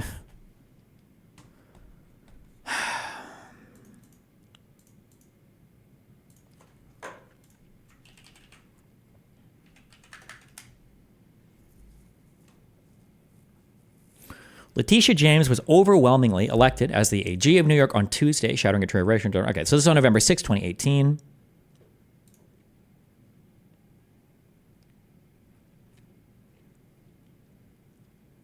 Miss Underwood already has dozens of cases pending against Mr. Trump. Dozens of cases. Didn't Sean say earlier she wasn't promising to continue earlier cases? She was implying that she'd go after whole new things. Already had dozens of cases. Sean just doesn't know any of this. He did just enough research to inconveniently be incorrect about every single thing he's saying. Phrase. So if you want to take that, that's fine. So to be 100% clear, there is no way, shape, or form that you could say me referencing Letitia James without remembering that I'm referencing Letitia James specifically in a hypothetical is somehow me lying deliberately about District Attorney Alvin Bragg. That is just— He is lying deliberately. Okay, I will have one L. My bad. He was not lying about Alvin Bragg only. He was also deliberately lying about Letitia James as well. My bad. Okay, there are two people that he's lying about, not just one. Okay, that was my mistake. just not the case. Now, I do believe, and I have presented evidence for the fact that Alvin Bragg did charge Trump for political reasons. We had 2 prosecutors resign from Bragg's office because they believed that he was dropping the case after he took office, because again, it was just a campaign thing for him, and they were really angry about it. But then Bragg brings back the case up again after it is clear that Donald Trump is running for president in 2024. No evidence for any of this. The 2 prosecutors left because they thought that he should have gone to a grand jury with an indictment. Bragg thought he didn't have enough evidence. Does he bring up an article or a video of anything proving? He keeps bringing this point up again, over and over again. Well, they only brought the charges back because Trump announced he was running again. Where's the evidence? Where does he show evidence for this? Maybe he will. What's up?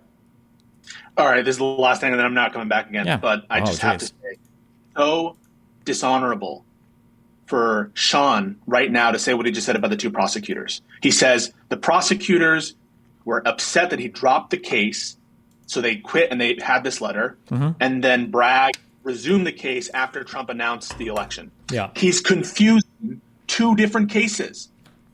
The case that Bragg said we're not going to charge on was the inflated assets case, the inflating the value of the hotels, inflating the value of the golf clubs. That's a different criminal case that was never charged. The case that actually was charged is the hush money case. So this is another example in a long list of examples of Sean making mistakes, I guess. He's saying and claiming that this case was dead and buried and then Alvin revived it after he found out. But the truth is, there's some similar facts, but they're 2 completely different cases. And he has the gall to claim that they're the same case. One is the hush money case, and the other is the inflated assets case, which was never charged. And so only someone who is either lying or so incredibly, willfully blind, doesn't even do the barest due diligence to look into this matter, would say that. After, by the way, in my spaces, I explicitly warned him and told him, hey, these are 2 different legal theories. So him being put on notice by me that these are different cases in his follow-up clarification video, even after being put on notice, doesn't do the due diligence to make sure that he's not telling another lie. And this is the only evidence he has that it's a political prosecution. Sure, yeah. Although his response to this, okay. Sean's response to what Pisco said is, okay, well, fine. They didn't. He didn't restart one drop case, but the only reason they brought charges on the other case because Trump announced he was running again, right? Is what he would say probably. But yeah, it's all the same. But then Bragg brings back the case up again after it is clear that Donald Trump is running for president in 2024. Not to mention the fact, as I said, that Bragg, who has downgraded over half of felony charges, and by the way, this doesn't even count the dismissals in the cases that he just refuses to charge people, somehow found a way to upgrade the charges against Trump.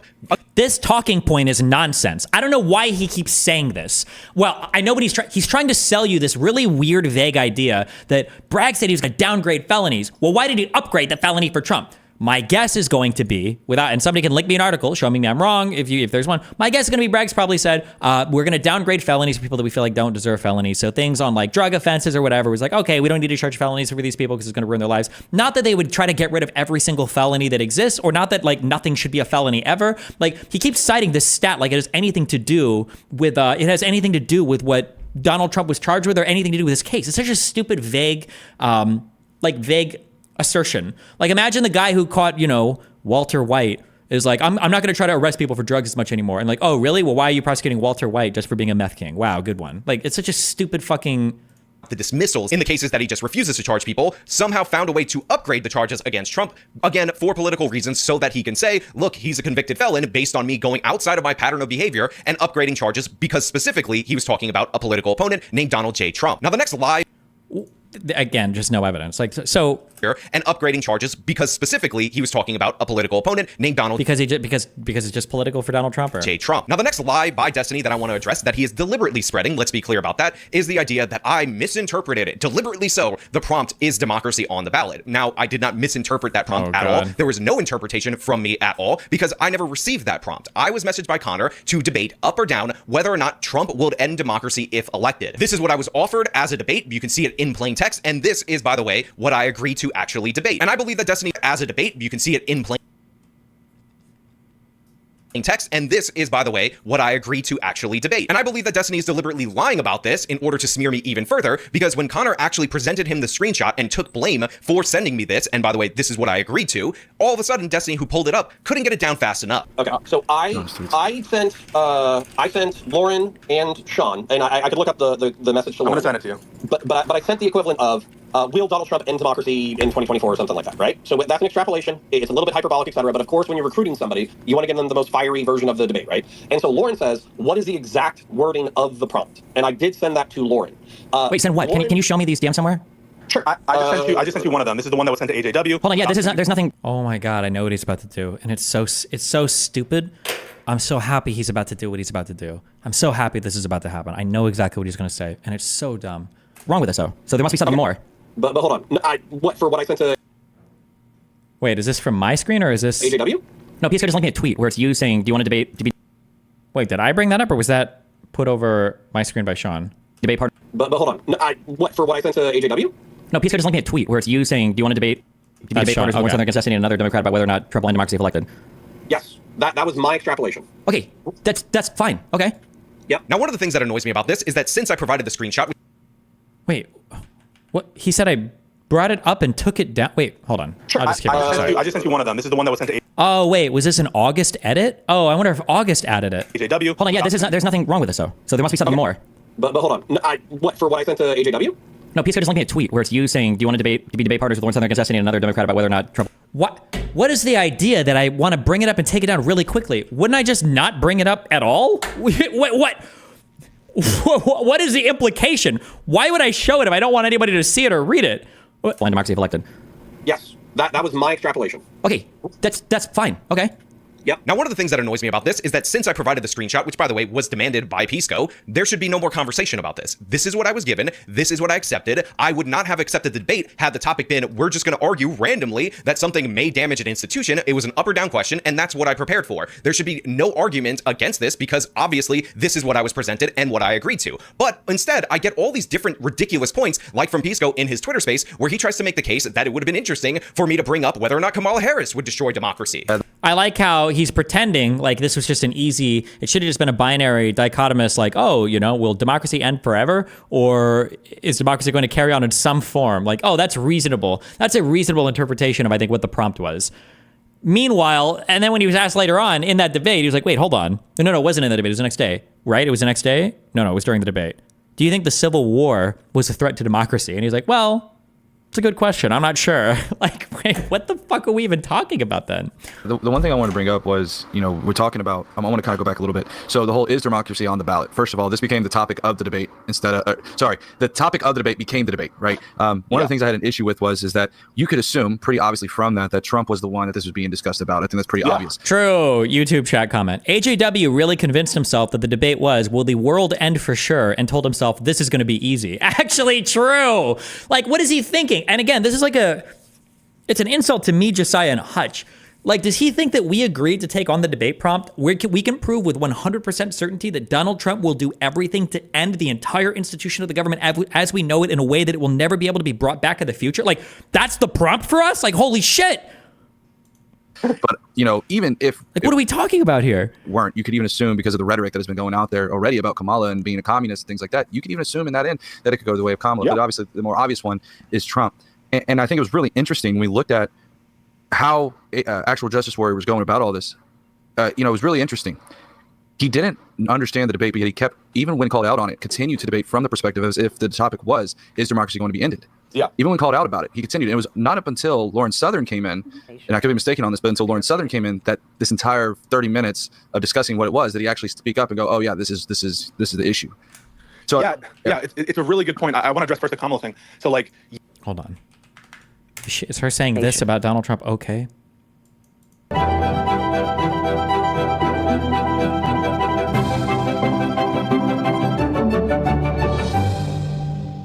Hello, my name is Letitia James, and I'm running for Attorney General for the great state of New York.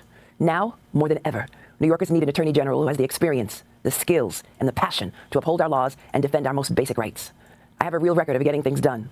As a former public defender, I fought for people who didn't have the resources to afford representation, but that didn't mean they should be afforded any less justice. As an Assistant Attorney General, I fought to protect our civil rights and to take on anyone who would abuse them or attempt to defraud consumers. And as a City Council member, I helped uncover one of the biggest corruption scandals in New York City and pass laws to improve the lives of New Yorkers.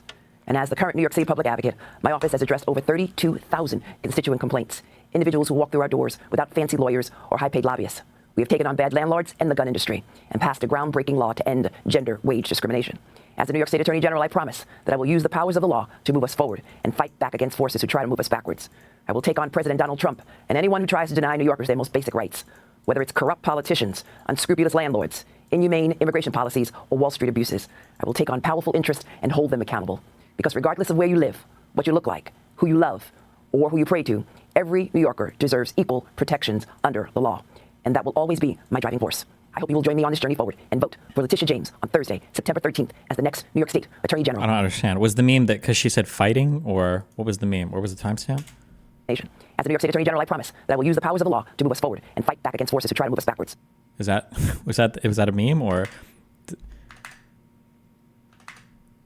Yeah, that would have been a very interesting way to take it. Like if he actually argued that yes, democracy on the ballot because either A, Kamala Harris is going to institute these communist policies or policies that are against our constitutional system, then insert da-da-da-da. Or you could take the route that, well, Kamala was appointed in an anti-democratic way by I disagree with this, but that's an angle you could take. Sure. So I think that's a really interesting perspective that the question by its terms was not candidate specific. Now, this was very annoying because based on the prompt that I got, my interpretation of it was that it was about Donald Trump. And the reason why is because the prompt is whether or not Donald Trump will end democracy if elected. So it would not have been a good argument if that was the question, up or down, to say wasn't the publicly announced topic in the public, was it democracy? Is democracy on the ballot?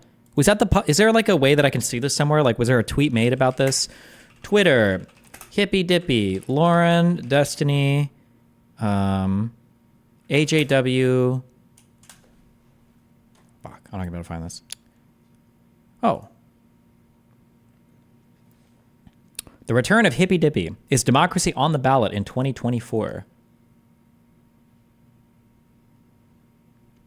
Well, Kamala Harris would end democracy as well. That's not a good counterpoint. So I didn't prepare that specific argument because, again, that wasn't the prompt. Mine was exclusively about Donald Trump. So I came in ready to argue exclusively about Donald Trump. And by the way, Lauren ended up asking for clarification of this. So when we spoke a day prior and I said, this is the topic as presented to me, and she says, yeah, I even clarified it with Connor, I had no reason to believe that the conversation would be something completely different. Now, another lie that spawns from this is the fact that I somehow, in bad faith, never made this point about the prompt being different or about them trying to argue a different standard than what I agreed to until over an hour in when Lauren Southern joined the conversation. And this is 100% false. In my opening statement, I laid out a standard that they were going to have to prove that the evil orange man would end democracy, as in the American government. They're going to have to explain exactly why the mechanisms of our government are going to be overthrown if presumably Trump gets elected. The fact of the matter is, our government is the longest consistent government currently going in world history at this moment in time. We have been through a bunch of different controversial elections. We have been through a Trump presidency already. So these guys are going to have to explain what would be different about Trump winning in. Also, if this was a one-on-one debate, he never dealt with my hypothetical either. Now, I understand there's other people too, but he was able to like pivot and divert to like other people's statements. But I gave a hypothetical for, I think there are real threats. He could appoint a cabinet member who would do like crazy shit, and he could give them direct orders to do so and promise them either a pardon or use his newly found presidential criminal immunity to do these bad actions. Like, how would you deal with this? But that was just never addressed, literally in the entirety of the conversation. 2024, that was different from him winning in 2016. Around the 14-minute mark, after Hutch tried to put out what I consider to be a Weasley standard, because again, I was informed that the topic would be up or down, Trump is going to end the system if elected, I called this out. But again, your argument seems to be that our institutions are strong enough to withstand someone like Trump. But my question is, how do you justify allowing someone to come in and check those institutions and actually stress them and see how far these checks and balances actually go to constrain him? What's Sean's general motivation here? Why would he lie and cope so hard on this? Because he's a conservative hack. He's a partisan political hack, right? His only job is to just appease like the conservatives in his audience. And it's like Donald Trump is the ultimate, I think, bad faith stress test. Like, how much can you mentally twist and contort yourself into an area where you can defend somebody without just coming off as like a total lunatic? And Sean is like extended beyond all limits of what you can do without appearing to be a crazy person. Well, first of all, prior to your question, you were like, well, I'm not saying democracy is going to end. I'm just saying it's going to be chipped away. So you got to kind of commit to your argument, because if you're saying it's not going to end, then you kind of agree with me in that regard, that the institutions are well suited to hold up to whatever challenges, real or imagined, that Trump will bring up. So it seems a little weaselly for you to back off of the premise of the debate by saying like, oh, well, he might chip away at our institutions. I mean, you could argue that prosecuting your political opponent is chipping away at our institutions. You could argue that using new interpretations or setting up test cases in order to set up for a future prosecution against a former president is a chip at our institutions and at the norms that we're typically used to in the United States. Look at how he goes from institutions, and now he says institutions and norms. Look at how he goes from like directly trying to destroy or attack our institutions to prosecuting a political opponent or creating a new way to like prosecute someone. Like, none of these things are technically, like, these things still can be checked in a variety of different ways. Now, these are all like wholly and substantively different. Like, there's a difference in kind between what we're talking about here versus what we're alleging Donald Trump would do, right? Of America, the things that ultimately ended up leading to that immunity decision from the Supreme Court. That's not really the end of democracy. I don't think that our system was destroyed over the last 4 years under the Biden administration. So, like, I think you got to either commit, like Stephen actually is, to some kind of crazy plot that Trump's going to overthrow our entire system of government or not. And he even acknowledges that I've committed by giving my example, but he'll never deal with it. But in fact, over and over again, well before Lauren showed up, I pointed out that they were going off the topic. And the reason I believe that is because I was presented a completely different topic. I agreed to that different topic based on those parameters. And that's what I prepared for / expected to debate. So when they started saying, oh, a threat to democracy and blah, blah, blah, and all that, I took that as nonsense throughout the whole course of the debate. I challenged them to commit to the broader premise that I was presented, and now they're pretending like I just brought it up when Lauren got there, when that's just not the case. So all this talk about how, oh, well, it doesn't mean when you say if the Second Amendment is on the ballot or abortion is on the ballot that it's going to go away or be completely wiped out or whatever is completely irrelevant, because I was never presented this on the ballot question. I was presented, again, in plain English, up or down, whether or not Trump would end democracy if elected. Now that, of course, leads into the next lie, deliberately being pushed by Stephen against me, despite the fact that it is completely and utter nonsense on its face. And this is the idea that, oh, the reason I argue the way that I argued is because I believe America's not a democracy, it's a republic. Now, to be clear, I do believe that, but I never made that point at all whatsoever during the Hippy Dippy live stream. And the reason I never made that point is because I understood, for the context of this conversation, that distinction made no difference. No, I hear you. There's an interesting question about what democracy means. Recall, of course, by the way, that actual Justice Warrior, his whole position is we don't actually have a democracy. And so for his merit, there can be no threat to a democracy in America, because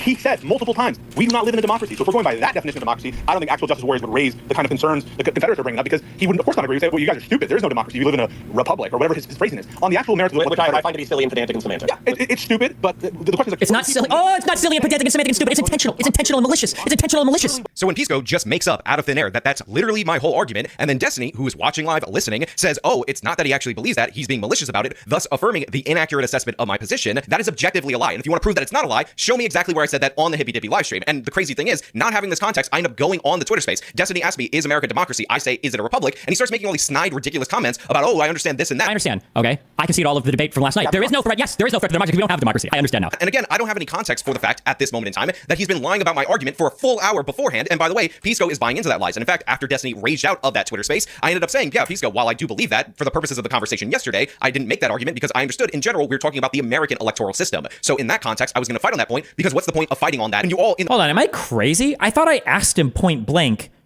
are we a democracy? And he said like no. What was the I feel like I asked a direct question about this. Can you show me these? Hold on.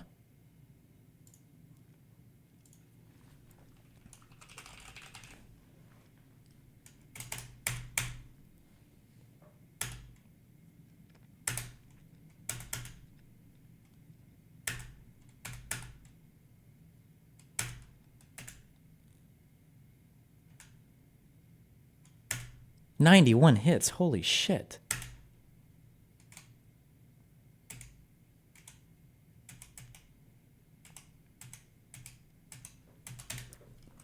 Wait, let's look for Republic instead.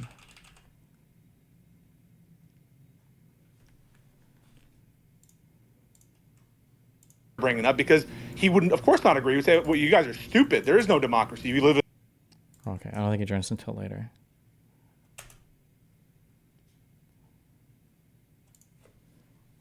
I got it all. Point, okay, right, great. AJW? That's amazing. Okay. Wait. That is your point, AJW. It is your point that there is no democracy in America. Fair. Well, the American system is a republic, but this is like, again, he's not this stupid. He's not this autistic. This is intentionally weaselly, slimy phrasing, right? Well, we are a republic. So Pisco says it's not a democracy, right? And he's like, well, we are a republic, right? In that case, we have no, that's fine. Okay, so I understand. Let's just listen to this section. What do you mean, legislation? Votes for senators, and they appoint and confirm the Supreme Court justices. So legislation, by your argument, is not democratic, right? We don't vote on that legislation. Acknowledge that what you just said, that there's an objective reality about democracy. Yeah, Oh, that was the... more objective than the idea of threatened democracy. Objective than It's more one-to-one with the Kamala example. One-to-one. It's more objective than whether or not somebody is a threat to democracy, or if they win, will they threaten democracy? On what ground can you say it's more or less concrete again? I said it's more objective than the idea. Like a threat, whether you perceive something to be a threat is inherently subjective. Whether you perceive something to be democratic, isn't that inherently subjective? No, there's a certain degree of like objective reality when it comes to whether or not a process is democratic. Hold on. So Wait. That's completely wrong. Hold on. Just as a quick precursor, do you know how any single part of the United States government works ever? Like any part of the government whatsoever? I'm just checking. I'm so aggressive here. He's triggered the fuck out of me so much. The idea that you can objectively say the level of democracy, that's not true. Republics, democracies, all these things exist in broad spectrums. The idea that like, well, you can it's objectively true. That's not true. That's bullshit. Okay, you understand that there are people that are appointed, right? That we don't democratically elect, right? Do you think that the Supreme Court justice is that undemocratic because nobody votes for them? Yeah, they're not democratically elected. Okay, wait. Yeah, so do you acknowledge that what you just said, that there's an objective reality about democracy? That was the most retarded statement that anybody with even a level 1 understanding of U.S. civics could ever say, right? You acknowledge that was a retarded statement, right? The Supreme Court is not democratic. Like, that's easily objectively verifiable. Okay, so legislation is not democratic either then, right? Because we don't vote on bills. We don't vote on it, right? We have a representative democracy. No. We have a representative democracy that appoints the Supreme Court, that confirms the Supreme Court justices as well. Why does the Supreme Court justice not count, but legislation does? So what? We have a president who appoints Supreme Court justices, and we have a representative democracy that votes for senators, and they appoint and confirm the Supreme Court justices. So legislation, by your argument, is not democratic, right? We don't vote on that legislation. Well, we don't vote directly on it, so in that sense, it's not democratic. Okay. This is retarded. It's okay. And the presidential election, that's not democratic, right? Because we don't even get to vote on that. It's just the electors, right? Presidential election is 50 individual elections, and people argue that it's not democratic because the person with less votes. Okay, so in that case, we have no. That's fine. Okay, so I understand. Okay, I concede all of the debate from last night. There is no threat. Yes, there is no threat to democracy because we don't have a democracy. I understand now. I got it all. Okay, great. That's amazing. Okay. Wait. That is your point, AJW. It is your point that there is no democracy in America. Fair. Well, the American system is a republic, but for the purposes of the conversation... No. The American system is a democratic, constitutional republic. It is all three of those things. You understand that you saying it's a republic and not a democracy when we vote is retarded, right? That was a retarded comment, right? You know we are democracy and a republic. Do you know that somebody needs to make him admit, yes, I am retarded. Yes, I did make a retarded comment. Somebody needs to force him to do it. Why won't Pisco do it here? Why is Pisco being a punk bitch in this conversation? Make him admit, yes, I did say something fucking retarded. Yes. We are a republic and a democracy. Do you think that the United States is both? We're a republic with democratic elements to it. No, stop. No. Like, do you know this? I think this is the line of questioning. Hold on. We are is retarded, right? That was a retarded comment, right? You know we are a democracy and a republic. Do you know that we are a republic and a democracy? Do you think that the United States is both? We're a republic with democratic elements to it. No, stop. No. Is the United States a republic and a democracy? A republic. Okay, yeah. This is okay. Wait, And his statement is that he doesn't believe this? lying about my argument for a full hour beforehand. And by the way, Pisco is buying into that lies. And in fact, after Destiny raged out of that Twitter space, I ended up saying, yeah, Pisco, while I do believe that, for the purposes of the conversation yesterday, I didn't make that argument because I understood in general we were talking about the American electoral system. So in that context, I was going to fight on that point because what's the point of fighting on that? And you all, in the context of that conversation, get when you're talking about democracy, you're talking about the United States governing system. It sounds like you're acknowledging that there are different definitions of democracy that you're working with. If you're saying that in the context of the debate I prepared with, I'm using a different definition of democracy. Don't be retarded. In the conversation, we were asked if Trump would end democracy. So I interpreted that as we're calling America a democracy, like our current governing system and how we choose our representatives and all that for that conversation. If you asked me, is America a democracy or a republic, I would opt for the America as a republic, which is completely different. Now, I didn't once do the little thing where I was like, technically, America's not a democracy throughout the whole debate because that would have been pointless and wouldn't have gotten us anywhere. What I did do was try to argue what we actually agreed on or what I was actually invited to debate, which apparently I'm supposed to psychically like understand. Just for the 50 trillionth reminder, there is no tension and there is no, you don't have to choose one or the other between a democracy and a republic. We live in a democratic republic. We have republics. We have a republic. We've got elected officials that do legislation for us. They represent us, but we elect them through elections. We are a democratic republic. There is no tension. There is no mutually exclusive property between these two things. We can be both. Okay. The idea that we're either a democracy or a republic is I don't know where. Again, well, I guess Connor kind of exemplified it. Apparently, he was like, "Well, I'm a Republican, so I defend the republic." Like there's no tension between these two things. We're a democratic republic. Was try to argue what we actually agreed on or what I was actually invited to debate, which apparently I'm supposed to psychically like understand that it's actually something different. How? Sean, so first of all, I totally appreciate you making those clarification points because I wasn't sure. Because in terms of the first part of what you said, and I'll get to the second part. The first part you're saying is like, of course, when I come into the debate, I'm using democracy in this. Republic is Republic is just the form of government, but democracy is a value. No, what? Democracy also refers to like the form of government. It refers to what we do in our government. We vote. Citizens go out and they vote for things. That is a democracy. We vote for things that affect things. That's a democracy. When you vote, when the public people go out and they vote for stuff, it's a democracy. In the sense of the American constitutional system, I'm not using this more narrow version of democracy, which I wouldn't apply in more general terms to America. Now, again, if you have any evidence that I made this claim during the Hippy Dippy live stream, present that evidence. Show that evidence. If you have any evidence that I was presented the actual topic and that I would have agreed to the actual topic, which is vague, oh, is this a threat? Is this potentially bad or that? Then present that. Tell me how, in my mind, on my honeymoon, when I got this request and I agreed to this based on these terms, I actually psychically knew that they were presenting something completely different to the other side. I want that presented to me. And by the way, as late as the community tab, where I posted the link to this live stream, I was still using the same language that was originally presented to me. Right here on the community tab, I will be live at 8:15 Eastern Standard Time debating whether Trump will end democracy with Destiny and others. So just to recap, it is 100% unreasonable, as in a standard that no other person would be expected to be held to receive this message from Connor, which says up or down, will Trump end democracy if elected, for me to assume that the topic is completely different than what was being presented to me by the person who recruited me onto the show. Connor has acknowledged that this was his error, his mistake. I don't think there was anything malicious about it. I know a lot of people in my audience are saying that it's a setup, but the fact of the matter is they're expecting me to be able to argue something completely different that I probably wouldn't have even agreed to in the first place based on this prompt, and then claiming the extra step that I'm going out of my way to bad faith interpret a prompt that was never presented to me, and again, I would not have agreed to. If Stephen Pisco, Hutch, any single lefty were put in the same position I was put in, were offered to and agreed to terms that I agreed to, and then things were completely different by the time that they showed up to the conversation, then I would not blame them for somehow receiving the different terms and agreeing to them. On top of that, throughout the whole course of the conversation, because again, this was the premise that was presented to me, I was like, fine, we can move on from this if you would just concede this point, and Destiny refused to do so. Oh, and so what you intended when you wrote the question, just concede that Trump, that you do not know that Trump is going to be a dictator, and let's move on. If somebody says immigration is on the ballot, does that mean that So for Stephen to assert that it's absolutely crazy for me to interpret is democracy on the ballot, again, something that I never received, never interpreted, to mean whether or not Trump will end democracy if elected in 2024, which is exactly what I did receive, and then also refuse to concede that point to move on to another part of the conversation, is intentionally bad faith, and by the way, completely stupid. It's ridiculous that he's making these two arguments out of both sides of his mouth. But again, I will point out, he couldn't get that screenshot off his screen fast enough because he knew it completely refuted, disputed, and destroyed his entire baseless line of attack again. It's such a strange, it's such a strange mindset to accuse me of, is that one, it seems to me, it looks pretty obvious to me that this is not something that I'm bringing up. It's something my editor is putting up, number one. And number two, whether it's either me or my editor, why would I try to get something off my screen so fast when I'm the one that put it there? I would just not put it there. Like, what is the implication here? That why would I show it at all if I didn't want people to see it, right? Never mind the fact that it's pretty obvious that this August, put this up, but screenshot off his screen fast enough because he knew it completely refuted, disputed, and just sides of his. Also, fast enough. How long does it take you to read this? How long is this on my screen for? Hold on. But again, I will point out, he couldn't get that screenshot off his screen fast enough because he knew it completely refuted, disputed. Was that up for 5 seconds? These two arguments out of both sides of his mouth. But again, I will point out. Let's see if we can read it. Do you want to be debate partners with Lauren Southern against Destiny and another Democrat about whether or not Trump will end democracy if elected? Oh, shit. Okay, well, we only got to... Okay, there's the bottom part here. It'd be a hippy-dippy debate, 4-person panel. Okay? Reading out loud. I was not able to read the entire thing, so you know what? Maybe he gets that. Maybe he gets that conviction against me, okay? I was being sneaky. I was planning on the person watching the video only reading it out loud, not being able to read it fast enough, not being able to rewind, not being able to pause. And also I told August to do this, okay? I said 5 seconds, okay? Not a second longer, because goddamn, they'll get us on that. I will point out he couldn't get that screenshot off his screen fast enough because he knew it completely refuted, disputed, and destroyed his entire baseless line of attack against me. You read that DM out loud when Connor sent you the message? Oh yeah, I did read it, yeah, sure.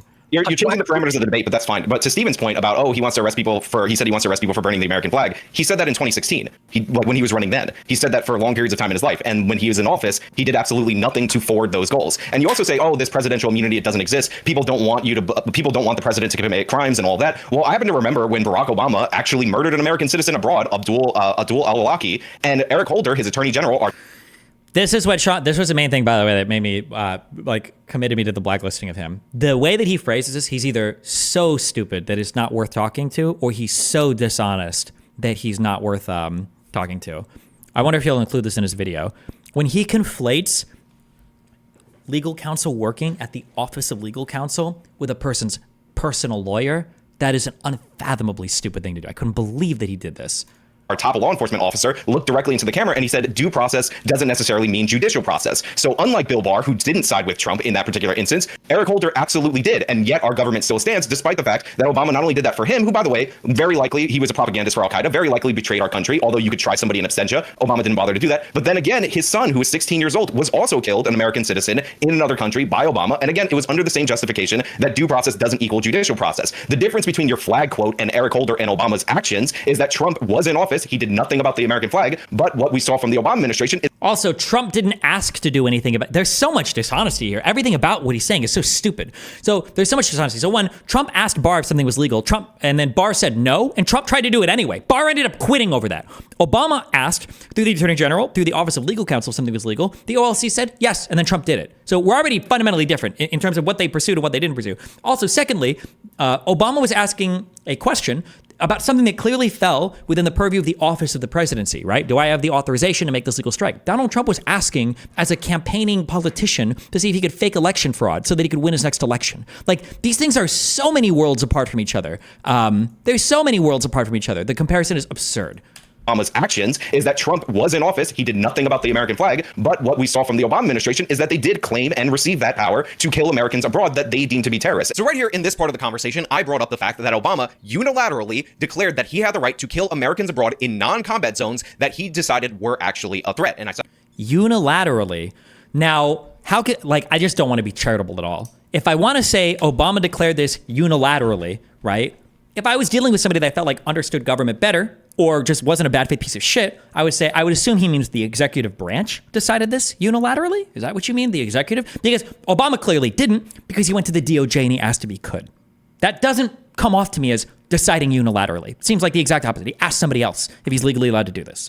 Declared that he had the right to kill Americans abroad in non-combat zones that he decided were actually a threat. And I cited the case of Anwar al-Awlaki and his son Abdul Raham al-Awlaki. And Destiny, of course, decided to go into petty, stupid semantics by trying to make a distinction that didn't need to be made between Obama's White House lawyers and his personal lawyers, despite the fact that I never once at all, at any point in time, said that they were his personal lawyers. When you talk about comparing Barack Obama, trying to see if he can assassinate an American citizen or not, the question was does the president have the ability to order certain types of military strikes or assassinations on U.S. citizens? The process that Obama went through wasn't going to the Supreme Court saying, I need criminal immunity in case I want to commit crimes. It was going to the Office of Legal Counsel, and it was seeing if he thought that the President of the United States had the authority to do this and it was in the legal clear. He never said, I'm beyond judicial review. He never asked for any amending to the Constitution, and he certainly didn't ask Congress to protect him and shield him from the liability of any of his actions. So no, it's not even remotely comparable. If Donald Trump would have he just presumed that he had the ability to do that. Like he goes to, when you talk about legal counsel. What do you mean he presumed? If he presumed, why would he ask a lawyer?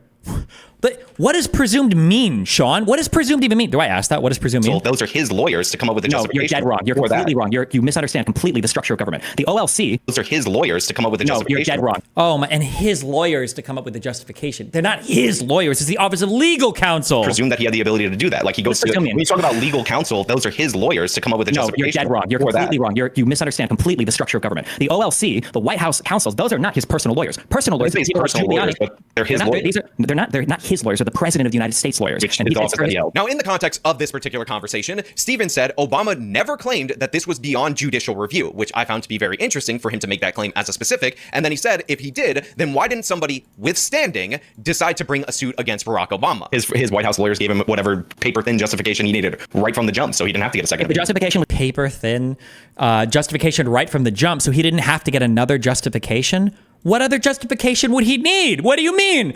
He's the president. He believes he's authorized to do something. So the president checks with the DOJ's legal counsel, say, do I actually have the authorization to do this? And they said, yeah, we believe that legally you are in the clear here. And then he does it. What else is he supposed to do? What other process would you recommend, Sean?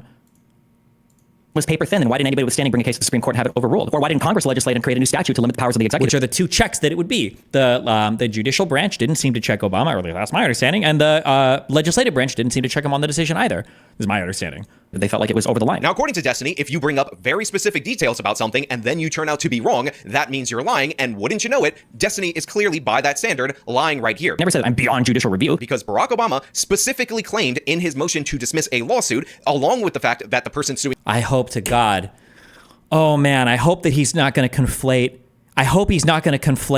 I think this is legal with I'm beyond judicial review. But I haven't read the particular case here. I could be incorrect in citing it, or incorrect in citing. I'm not really citing it. I'm just saying that Barack Obama didn't ask for broad criminal immunity, which is true, by the way. Specifically claimed in his motion to dismiss a lawsuit, along with the fact that the person suing him, who was al-Awlaki's father, had no standing, that this was a non-judiciable political question. Now, this is specifically Barack Obama's office's motion to dismiss a lawsuit brought against him by Nasser al-Awlaki. Again, you Defendants Barack H. Obama, President of the United States, Leon E. Panetta, Director of Central Intelligence, Robert pursuant to the federal rules of civil procedure on the grounds that plaintiffs lack standing and that his claims require the court to decide non-justiciable political questions. The court should exercise the equitable discretion and not to grant the relief sought. In addition, plaintiff has no cause of action under the Alien Tort Statute. This is not asking for all for immunity or saying that all of your particular decisions are beyond judicial review. Also, this is a motion to dismiss. Also, again, if Obama presumed that all of these actions were beyond a court, why would he even bother asking his legal counsel? Also, he's completely misrepresenting Obama's position here. Obama is saying that a certain and also, kind of I'm so sorry. You can say everything you want to say. I'm sorry. Also, this is a civil suit, not a criminal suit as well. Okay, go for it. Sorry. Correct. So number one, you guys were talking about criminal immunity and not any kind of civil immunity. So number one, already we're starting off incorrect. Number two, he's moving to dismiss for many reasons. One relates to standing, which of course wouldn't be an issue in a criminal case. So, supposing the DOJ goes after Obama, because of course the Department of Justice, supposing that it's not in the right place, will have standing to bring the federal case against Obama, the hypothetical one. That's another reason. And then, yes,